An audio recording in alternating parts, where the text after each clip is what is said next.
Good morning, Oklahoma Annual Conference. I am Sharri Hiller, and I became your conference lay leader in October of 2024. I became a United Methodist in 1991 in Ringling, Oklahoma. Do we have the slides? I worked so hard on them. There we are. In Ringling, Oklahoma.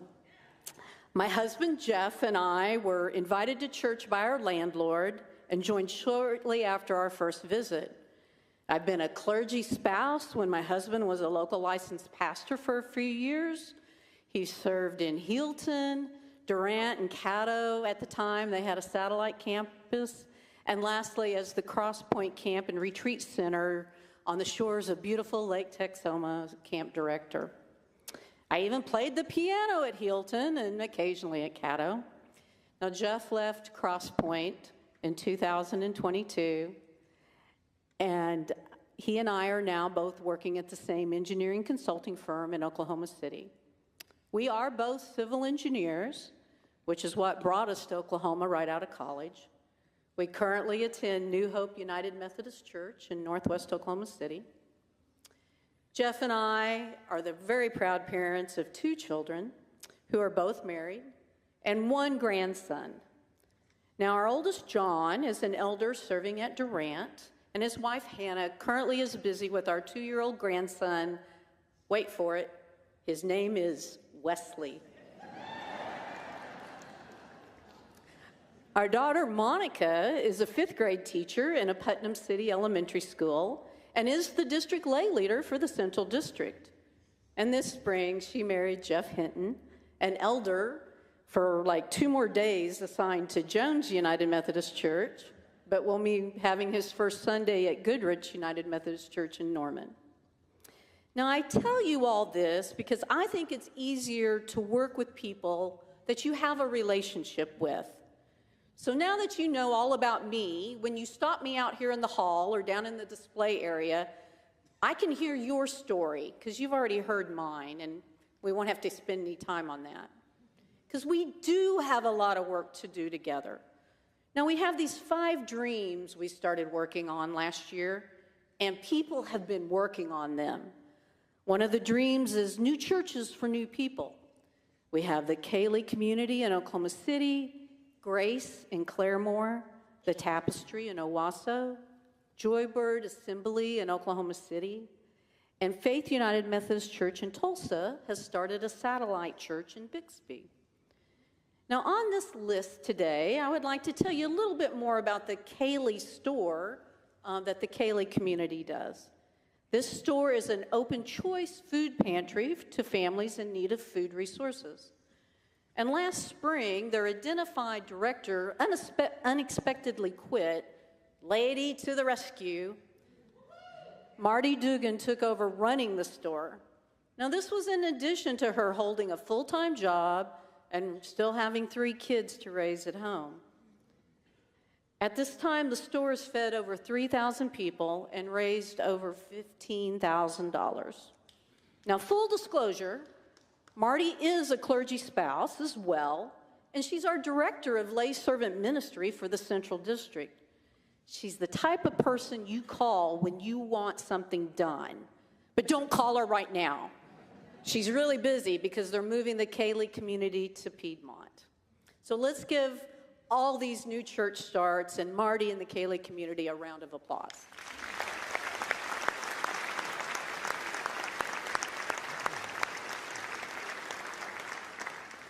So another dream we've been working on is having lighthouse congregations in our conference and revitalizing existing churches. The lighthouse churches are churches that intentionally seek to be a haven for those who have lost their congregation. We have over 45 congregations that have agreed to be a part of healing and hope for United Methodists looking for a new home after they've lost their congregation. Now, for those of you who attended the special called conferences in 2022 and 2023, where votes concerning disaffiliation took place, you might remember we had a special situation in October of 2023 as we voted. Tishmingo United Methodist Church was not allowed to disaffiliate, and a brave clergy named Sharon Cochran volunteered to go to Tish to lead the remnant there.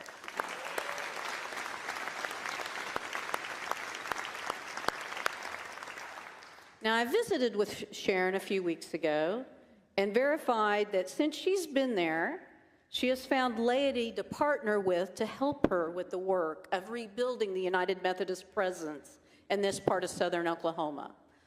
Lisa Coulter agreed to come to Tulsa with Sharon this week to be the lay member to annual conference.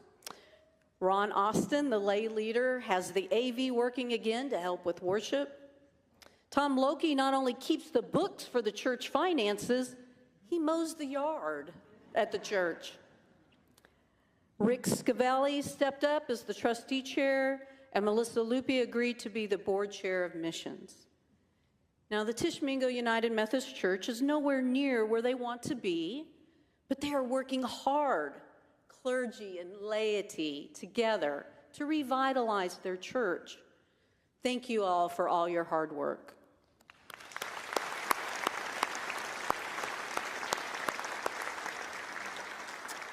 Now, our third dream is becoming communities impacting poverty. And many of our congregations do so many things to help impact poverty in their community. You have food pantries, blessing boxes, hosting after-school programs, hosting project transformation, parenting classes, budgeting classes, drug courts, playgrounds, community gardens. You name it, we're doing it. I really want to give a shout out today to Stillwater United Methodist Church. They host a community dinner, a shower ministry, weekend food sacks for school children, and the Hope House to help resource foster families. These ministries are run by laity. Thank you, Zapatas Myers, Beth Buchanan, Karen Hinton, and B. LaValle for impacting poverty in the Stillwater area.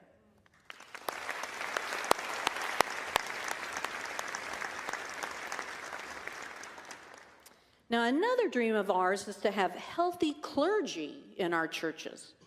And we cannot have healthy churches without healthy clergy.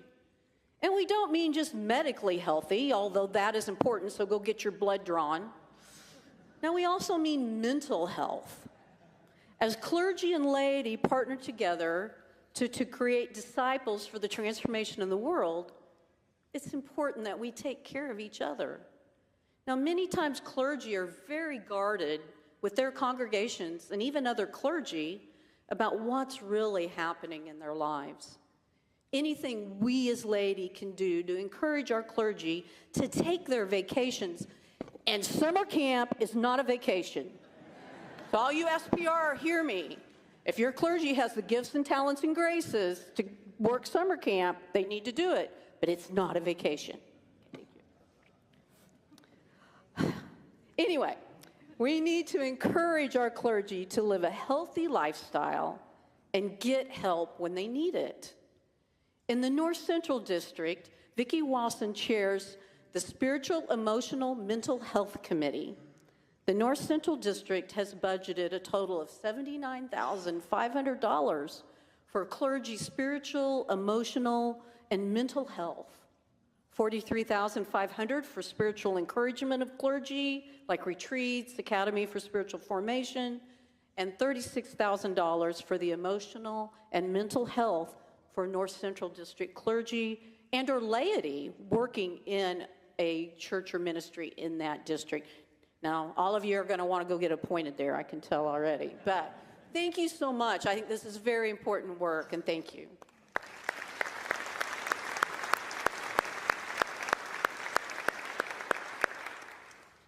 And lastly, we're dreaming about how to lift up new leaders in our annual conference.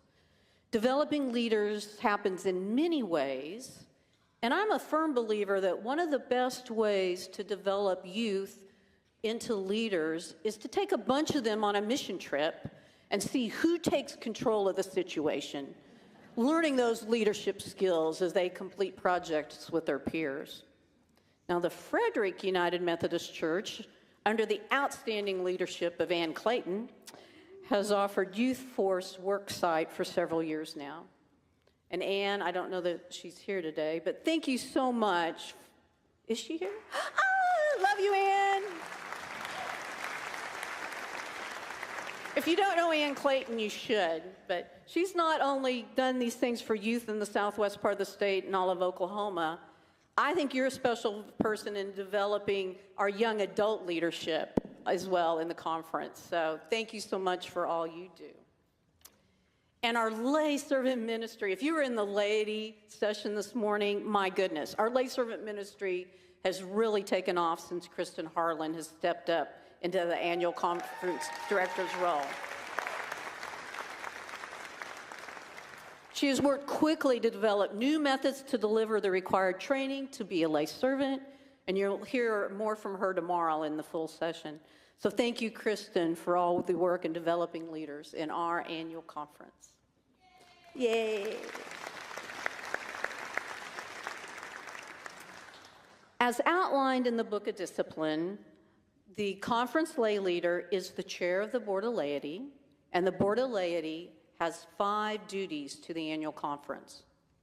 We are to foster awareness of the role of laity in the church, develop and promote stewardship of time, talent, and possessions within the annual conference, provide training for lay members of the annual conference, promote the observance of Laity Sunday, which this year is October 19th, but it can be any Sunday, and you could have more than one Laity Sunday a year. Provide organization, direction, and support for the development of local church leaders. As the Board of Laity seeks ways to educate, train, and develop laity in the annual conference, we are called to look at the fruit we're producing. Do we exhibit in our lives things like affection for others, exuberance about life, serenity? Have we developed a willingness to stick with things, a sense of compassion in the heart, and a conviction that a basic holiness permeates things and people? Now, if that sounds a little familiar, that's our theme verse, just from the Message paraphrase, Galatians 5:22 through 23. Clergy and laity are called to be partners to transform lives in our churches, in our communities, across the state, country, and world. This is done by loving others, finding joy in every day, bringing peace and community to the chaos, never giving up, being compassionate and kind, and treating all peoples as holy to God. Now, I was fortunate that I got to spend my summers growing up in southeast Kansas, mainly at my mom's parents' farm, milking cows in that barn. It looked a little better when I was milking cows in it, raking and hauling hay and all the other farm chores.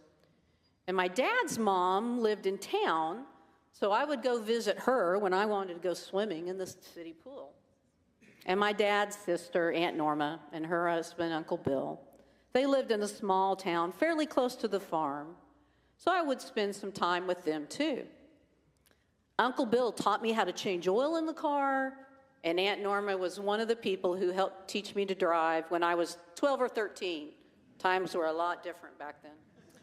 That's the very road that she taught me to drive on. And she had a big Chrysler New Yorker, and she let me drive on that narrow county road with no shoulders till we got to the highway, and then we would switch drivers. Now, the most important lesson Aunt Norma taught me about driving was the proper use of the side view mirrors. She would tell me as I was driving down the road, I needed to glance into those side view mirrors to see how I was positioned on the road, if I was keeping it between the lines. Now, at first I found this a hard thing to do. As I looked in the side mirror on the passenger side, I'd veer to the right. And as I'd look on the driver's side, I'd veer to the left. But I finally got the hang of it. We are all in different lanes right now, but we're heading to the same place.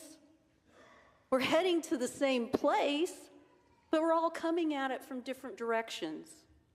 And that's okay. as we all move down our lane towards perfection, even though we're headed at it from different directions, we can all travel in our lane being loving, joyful, peaceful, patient, kind, generous, faithful, gentle, and hopeful. As we glance back in our side view mirrors during our journey, making sure we stay in our lane, it is important to remember the lessons we learned in the past to help us move towards our destination. It is because of these lessons we can drive forward with the mission of making disciples of Jesus Christ for the transformation of the world, who are empowered by the Holy Spirit, love boldly, serve joyfully, and lead courageously in local communities and worldwide connections. But don't forget, our goal, our goal, is to enter heaven having been loving, joyful, peaceful, patient, kind, generous, faithful, gentle, and hopeful as we journeyed on this earth. Oklahoma Annual Conference, let us continue forward, not forgetting how we got to this point in our journey, but only glancing back occasionally, making sure we're staying in our lane. God bless you.